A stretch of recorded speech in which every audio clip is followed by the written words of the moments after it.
Are you looking to buy a downtown condominium? Well, then you're going to want to watch this video where I share with you 4 things that you should keep in mind when buying a property, particularly a condominium in downtown Toronto. Hi, my name is Larissa. I'm a Toronto-based real estate agent helping first-time homebuyers get into the market and helping investors purchase properties that tenants actually want to live in. Now, I have been in the business for about 6 years, and most of my clients purchase condos in the downtown core. So this is something that I feel quite qualified to talk about, and through helping many people purchase properties, I think I've kind of nailed down the things that you should look out for when you're buying as well. So hopefully you can use this information when you're buying and avoid some mistakes that I see. So there's 4 things you're going to want to keep in mind, among many others, when purchasing a condo that I think are quite important, and 4 things you're going to want to look out for. So the first thing that you want to look out for when buying a condominium is you want to look for buildings that are built by reputable builders. So while most builders are fine in Toronto and they're passable, of course there's some that you definitely want to avoid, but there are some that are better than others, namely TRREB. TRREB is an amazing developer. They have a lot of developments that they've done in the downtown core, and the building quality always tends to be quite outstanding. So TRREB is great, Minto is great, Great Golf is pretty good as well. I would say you want to avoid Urban Corp. That company was going out of business while they were finishing completion on quite a few buildings. So a lot of the building materials are quite shoddy. Perhaps I should do a video on that next, but needless to say, when you are looking to buy a condominium, you want to be aware of who the developer is. This information is pretty easily accessible online, or you can ask your realtor, and then you can look up some buildings that they've done and get some opinions, from your real estate agent as to whether or not the quality is great. But TRREB definitely is an outstanding developer. If you can buy a TRREB building, highly recommend that. Your value will go up in that building because it is made and built to last. So you just want to have a general awareness of who the developer is that is building the condominium you're interested in purchasing.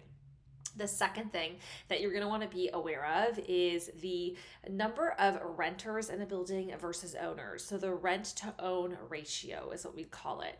So if a building has 500 units, let's say, and 400 of them are rented, I would say that's quite a high rent to owner ratio. If you are purchasing a condominium to live in that condominium as an end user, you want that ratio to be about half or less than. So you want more owners in a building than renters.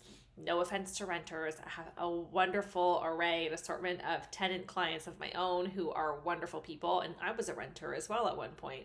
But in a building, if you have more owners living there, generally because someone is an owner, they pay maintenance fees, they understand kind of how the condo runs, they have more stake in the game, let's say, they're going to want to ensure that that community is livable, is somewhere that's going to go up in value, somewhere that's going to attract new owners, whereas a tenant doesn't have as much interest in ensuring that the community stays intact, that the building stays intact, because they're there for a shorter period of time. So if you have a higher owner ratio building, generally this is going to be a bit more desirable, and that's something that I would look out for as well. Where can you find this? You're going to find this in the status certificate, which is something else that I would definitely take a deep dive into before purchasing a condominium. And what a status certificate is basically when you buy a house, you're going to get a home inspection done, right? When you buy a condo, you're not really going to get a home inspection, but you're going to get a status certificate. It's basically, a 200 to 300 page document, talks all about the health of the building. You're going to find in there the financials. You're going to see if there's any litigation happening, if there's any increase in maintenance fees coming, if there's any one-time fees that we call special assessments. In there, you're also going to find the ratio of how many units have been rented, have been reported as rentals in that building, and then you can calculate the rent to own ratio. So keep that in mind when you are buying a property. In the status, just take a quick peek at how many people are renting versus owning and living in that building. And if you're an investor, you might want a higher rental ratio. That might work for you because it's highly desirable for tenants, but generally speaking, having more owners in a building is going to keep it intact and keep it kind of better, smoothly running. So it is something I would recommend looking into. Okay. And then the third and final thing you're going to want to keep in mind with these buildings is the age of the building. So I generally find right now the sweet spot for most of my clients, things that they like the most, the buildings are about 10 to 15 years old. Reason being is about 10 years ago, we had a bit of a larger square footage in these condominiums. So, the kitchens were not just a galley kitchen. They actually have an island, they have space, but they're not old enough that they need renovations or extensive renovations. So most of my clients generally fall towards that like 10 to 15 year age in terms of what they really like. However, brand new is not so bad either. You just have to keep in mind that brand new buildings have their own challenges as well, and they're generally smaller footprints.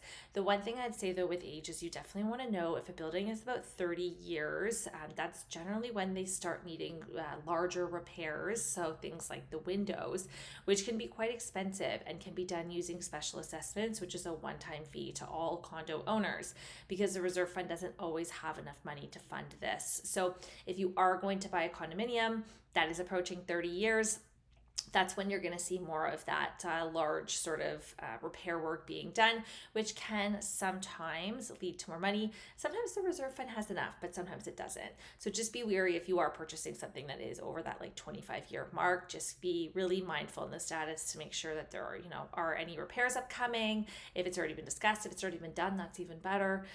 So just something to keep in mind is that every age for a condominium comes with its own challenges. So I hope these tips have been helpful. Let me know what you think. If there's anything else you look out for when buying condominiums, and if you are thinking about purchasing a condo, you need some assistance, you have questions, you want to chat further about particular buildings, please feel free to reach out, book a call with me using my Calendly link, or you can simply leave your comments below. Do you agree with these comments and suggestions, or is there anything further you look for when buying a condo? I would love to know. I'd love to hear from you. Have a wonderful day, and we'll talk to you soon.